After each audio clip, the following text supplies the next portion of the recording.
Hey everyone, welcome back. Today we're going to be revisiting The Division 2. It's been 7 years since the game's initial release, and in that time they've gotten numerous patches and updates. Just last week, they launched one of their biggest DLCs titled Battle for Brooklyn. This coincides with the start of a brand new season. And with this, they've introduced new narrative content and map locations to explore for the first time since 2020. As the name implies, Battle for Brooklyn also takes us back to New York, this time exploring some new locations and boroughs.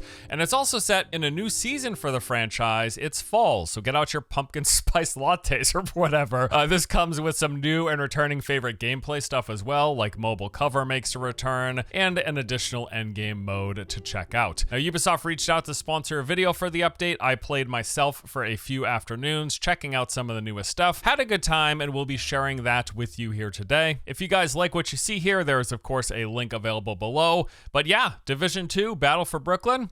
Here's a look at it. Well, I'm just going to jump into it. We're going to be playing some of the Division 2 today. They had an update a few days ago. Didn't know Division 2 servers are still online. Dude, they're still getting regular updates. It definitely seems like one of those games that probably does quite well on console. And I don't know, dude, that game was just, and the full open world thing, it's like when I was talking about it with, when we were playing Dune recently during the beta, I was like, people don't make games like this. Third person shooters that are like open shared worlds where you'll see other people. It's the combination of the full open world with little to no loading screens, with the third person shooter gameplay, mix in some abilities with that. Division has abilities, Dune has like abilities and or spells, and then the loot stuff. It's just like, I wish we got more third-person shooter open world MMO lights. I just love them so much when they're done even like semi-competently. I just wish we got more. Now, one of the first things that stood out to me, as it has in the past with this game and its predecessor, are the visuals. I gotta just say, every time I come back to this game, even if I just play for like a couple hours, I'm always just like blown away by both the level and the amount of detail. And like the lighting's pretty good too. Like, just like, look at this shit, dude. It's great. Dude, it looks great. It really does. You can look at this and this could be like a single player corridor shooter and you'd be like, that looks pretty good. But then when you realize it's a fully seamless open world and you can just walk down every street that's in the literal city that they've recreated. Ubisoft has a lot of things you can complain about, but the one thing that's definitely really impressive is the scale and level of detail of the worlds they've created. And you can even say their games are too big, and I wouldn't really disagree. But the way they've managed, like how they create assets with all the different tools that they have, and the fact that they can just like literally put you in these worlds, the actual like square footage one for one in a fictionalized version, but nevertheless, like I'm walking through New York City right now in the fall time. Like, that's actually happening. You got a shield? I got a shield. What now? I got a shield. I can hit you with mine too. I can't dodge with my shield up, huh? That's interesting. So after walking around for a little while and just checking stuff out, I decided to go engage with some of my favorite type of content in these kinds of games, and that is clearing points of interest, taking out enemies, and doing world events. So I don't know what we're doing. We're in New York. We're trying to rescue someone. Secure the area. Okay, so we got zone control here. This guy's got a big drone on his back. He does. The doctor's not going anywhere. You got an agent inbound. He was staring at me? I thought he was looking in the opposite direction. A flamethrower boss. Look at him. Oh my god, dude. That thing's got some distance. I am on fire. You want to flank while we got some weak points there. He's got something on his back too. Can go around here. Oh, he's actually literally... There we go. And while doing this, I noticed something sort of familiar. I had a bit of deja vu. This looks like, you guys remember that first Division gameplay trailer? They walk up and there's guys coming out of the door and the roof, and they go against the car and they walk along and they're like, oh, he closed the door with his hand. Do you guys remember that trailer? And we were all just like, what? How'd they do that? It's literally the same place, is it? It's been so long, I don't fucking remember. Now, beyond being a shooter, if you didn't know, The Division 2 is also very much a loot-driven game. In fact, they've got full-blown gear sets from the early game all the way up to end game. So you can see the set types. There's the item name at the very top, and then there's the set, and then there is the core attribute. displayed on this thing. So you can see the set if you have multiple of a set based on the second thing. So this is the Fenris Group AB set. This is the Seska Viroba SRO set, the Bellstone Armory. And then I got a couple more, you know, I've got multiple because I do have the set. So this is a Providence Defense set, which would give, on the right side, it shows when you have the bonuses. Headshot damage, crit hit chance, crit hit damage. Those sound pretty good, dude. Okay. So I saved you, and now I'm going to secure one police plaza. Got it. Getting back into the swing of things, I was once more reminded how much I love some of the defensive abilities that they have in this game. In particular, that shield. Man, I love this shield, and I also love that it just snaps out and you can toss it to your side, and it only uses what damage you take, so you can keep doing it. Like, you can keep tossing it out. It's really nice. There's a few different kinds of shields. Like, there's one that you can only use a pistol for, but it prevents more damage, but this one's the greatest because it lets you use your primary weapon. Oh, I forgot that I got my super weapon. This thing. Gotta use this. All right, there's our coordinates. We are at the bridge, presumably the Brooklyn Bridge, as we are in Brooklyn. All right, so let's see. We got some, check the map here. Do I only have? Okay, so there's a few question marks over in Dumbo. Is that the main mission, the Sarah Clinic? I think so. I'm guessing we're going to discover POIs en route to there. Is there anything for me to do here and the base? It has been a long time since I've played. So there is a lot that I just don't. And shortly after arriving at the first settlement, I set out on a bounty hunt, and as the name implies, and as you might expect, this has you chasing down a target. Either systems I never encountered or don't really understand. There's got some bounties. Powell bounty. Activate bounty. So I can go hunt this guy. I've got 15 minutes to go hunt this guy. Let's go take a look. Elite territory control. Is that where he is, or is that oh, this is another one. Well, let's do my objective because I only have 13 minutes to kill this guy. It is nice that they let us just like get a character boost for this update because gameplay wise, after you've played for a couple hours the base game, it kind of plays the same. And to be honest, the base overworld is not very challenging. I know the hard stuff comes like in the group content and there's difficulty tiers that you can push up and stuff, but like just going around the open world and it's like, okay, you know what I mean? So it's nice, considering that it's a paid update, it's nice that they actually, they did that. So if people come back, they don't have to play through the base campaign if they want to jump straight in. And like I was saying, though, it doesn't seem to make much of a difference. This is the same game I remember playing. I don't feel, other than like the new systems they get introduced. So for example, I'm doing this thing where I'm trying to hunt this guy, right? I don't know if this is part of the expansion or if this is a system. I'm guessing it's an older system because the game didn't guide me to it. I just came across it in the settlement. That's, I'd say, probably one of the only things that's kind of a struggle when you come back to a game after so long is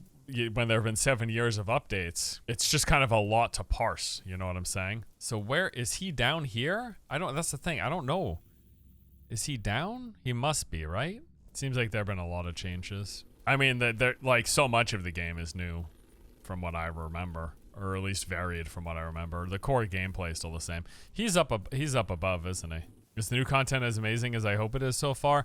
I mean, I'm liking like going through the New York thing. I'm just kind of going around on missions and, you know, groups of enemies come out, I kill them, and then new ones come out and I kill them. I'm curious to see any new systems or whatever, but it's cool playing this game in a new setting. You know what I mean?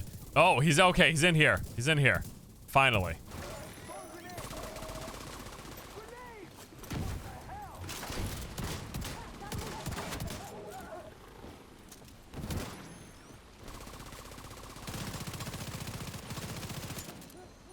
Okay, got his backpack blowing up.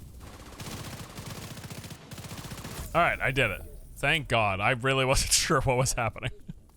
Looks like you earned yourself another bounty. Well done. After taking on my target, I found my first full-blown set item, which is something that I worked towards as I continued playing. And I got a green item. These are set gear. Like, these are full-on sets. Red, white, and blue. Every 2 seconds, enemies you shoot have a stacking debuff. Red amplifies enemy damage taken. White, shooting the enemy repairs. So that's, like, really cool. Usually 4+2 or 3+3. Usually you want 4 or 3 pieces of the gear set green gear, and then mix in the other 2 slots. If you want everything from the set, though, you need 4 for the 4-piece. Okay, but ultimately we do want to go for a 4-piece. Okay. All sets are good as long as it's striker.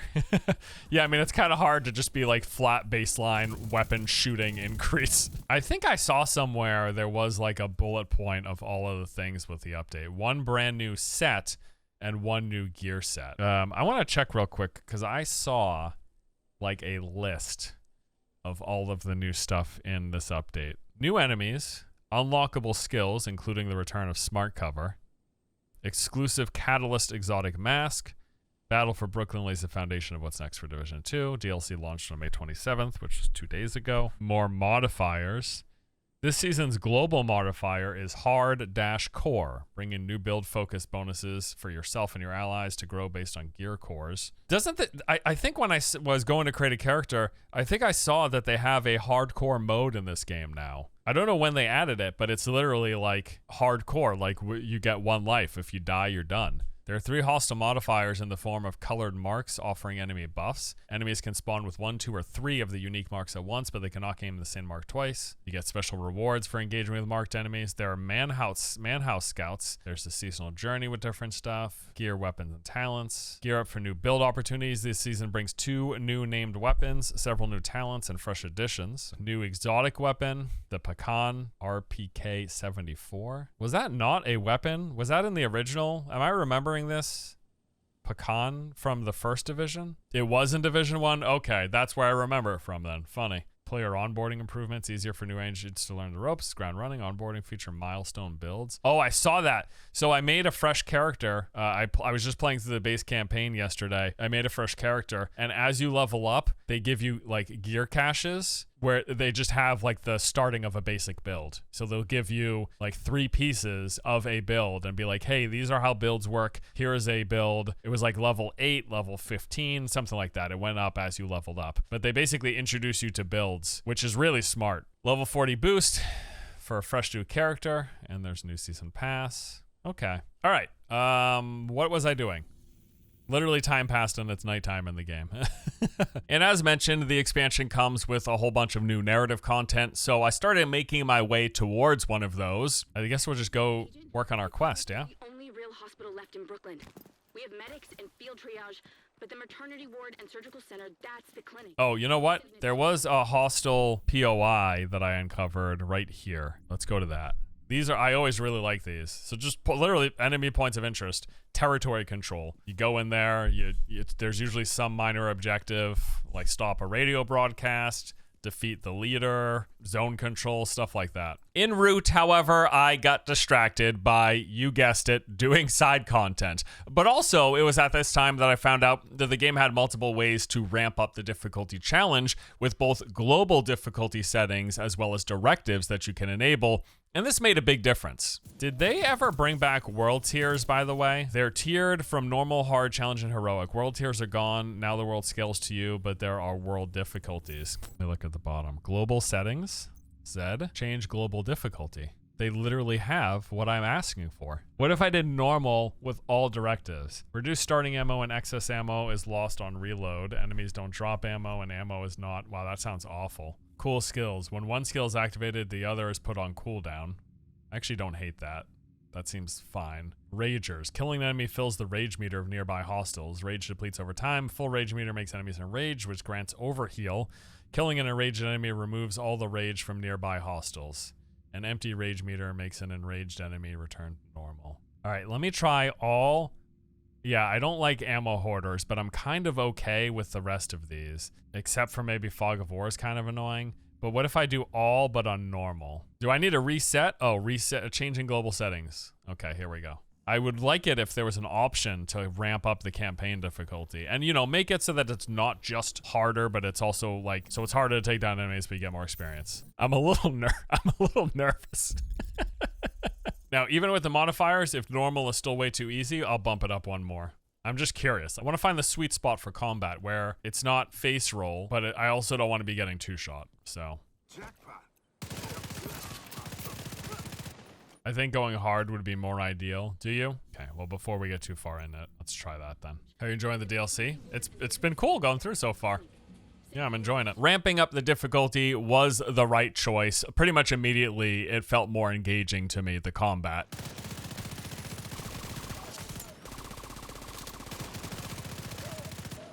Yeah, I mean, this is already a little bit more engaging. Even these basic enemies even take a second, you know? It's good. I like it. Hostile control point nearby. That must be it, right? Is this game still active? I mean, it definitely has a consistent player base. Otherwise, they wouldn't be releasing updates still. I don't know how much of that is PC versus console. I would actually assume this game would have like a console player base. It's the kind of game. It's a very kind of dad game. And I say that lovingly because I like it. It's my kind of jam, you know? Third person looter shooter. That thing is no joke up there. Can we not destroy it? Because I'm not seeing a health bar.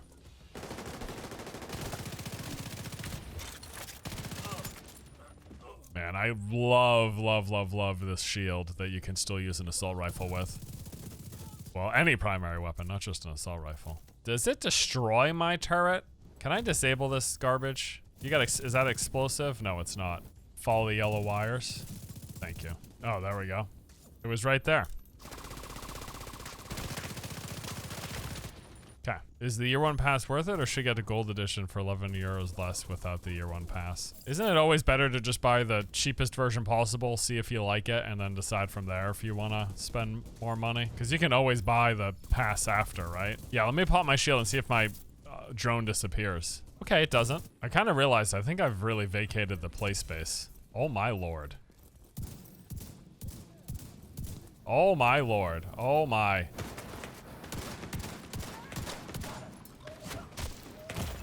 Oh my.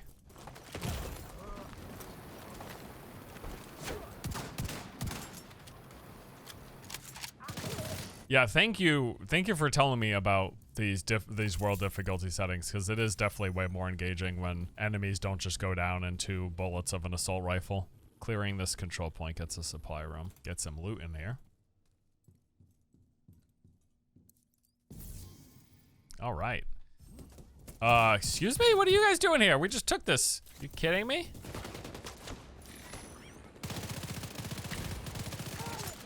Okay, so we took that control point. Oh, there's more back here. Look. Cleaners, public execution, territory control. Shit, I want to go back and get those real quick. Cleaner lockbox. I think I picked up a key. It might have been for that. Maybe that's why it's showing up on my map. Let's go see what that is. Oh, I think that's another True Patriot thing. It is. True Patriot backpack. All right. So now I got 3 pieces, 1 more True Patriot drop, and I'm gonna try this full set. It was at this point that I finally made my way towards the main story quest, the one that I intended to start doing some 60 minutes prior. My goal here, take out some bad guys. Same as always, right? Thank you for coming, Agent. We need you to sweep for survivors and secure the clinic. Cleaners on site. Too far. AR it is.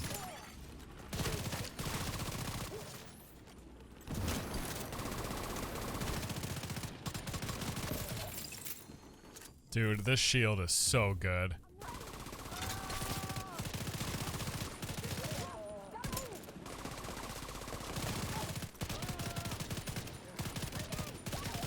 You know what, too? I have not used my special weapon, like, at all. I'll do it next time there's a big group. Like, is this just infinite? I always worry in these encounters if there's something I'm supposed to be doing and the enemies will just keep coming otherwise. I did bump up the difficulty, so I'm getting what I asked for. Then after that, I was about to head to the next story mission, but then I found some more side content to do. All right, so we finished that mission. Our next mission is right over here. Stuff going on over here. Maybe we could go do some of that. Okay, so this is a propaganda broadcast. These I remember from the base game. In fact, I think they're the ones that I recall.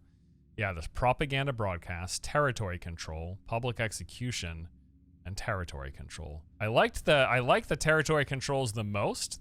They've always been the most interesting in terms of the encounters. Well, maybe I'll do this one and then head to that one and see what happens to the remaining 2. Oh, that's just a full-on control point.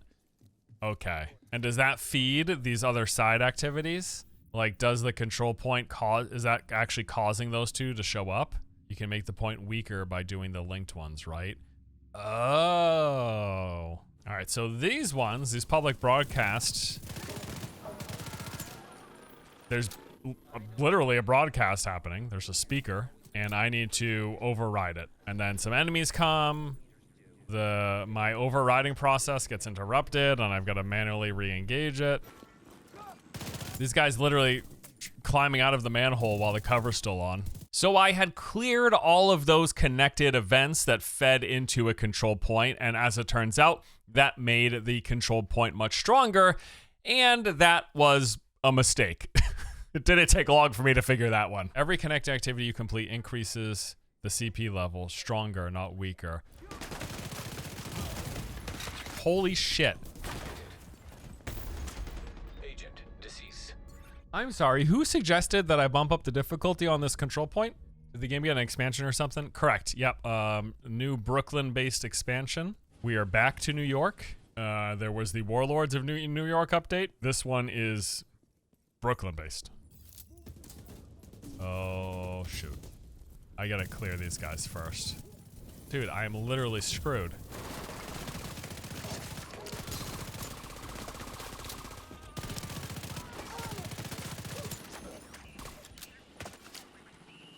Holy shit. Call for reinforcements. Replenish my armor. Stay behind cover. All these guys are yellows?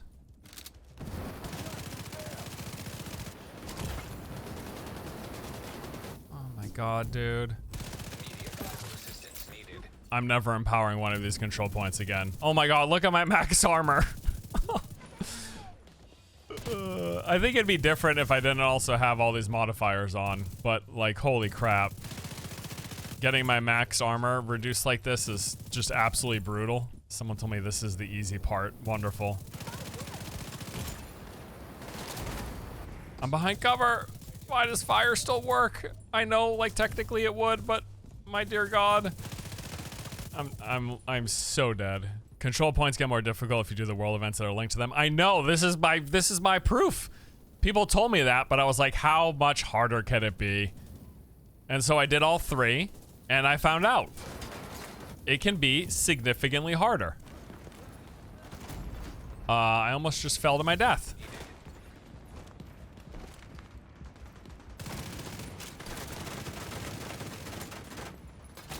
Bro, can my AI res me actually? You know what?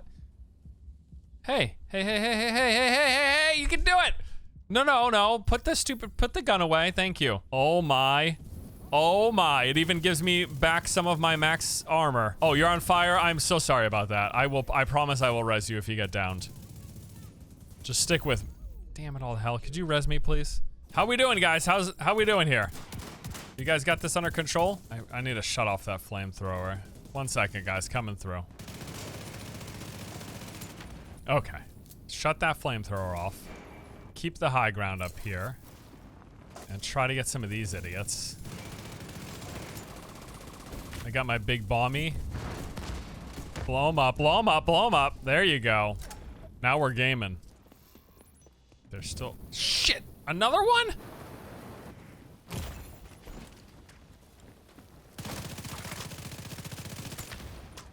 Enemy leader detected. Okay. So let's get the officer up. I think I can do this. I actually legitimately appreciate that it's difficult. Because honestly, the best thing for my experience here was bumping up the world. I think we're gonna take a break for now, but this has been pretty fun. Enjoyed coming back and checking out some more of the Division. There's definitely a lot to parse, right? Like having not played this game pretty much since release. There's a lot of systems that have been added over time, or even just ones that I missed at initial release to try to figure out. But if nothing else, it's cool to see the new setting. I like the New York setting, obviously. I really liked the first Division. Alrighty, well that does it for today's video. Thanks again to Ubisoft for sponsoring this. If you guys enjoyed what you saw and would like to check out Battle for Brooklyn's DLC for yourself, check out that link in the description below. But otherwise, thank you as always for watching. Hope you enjoyed, and I'll see you next time. Take it easy.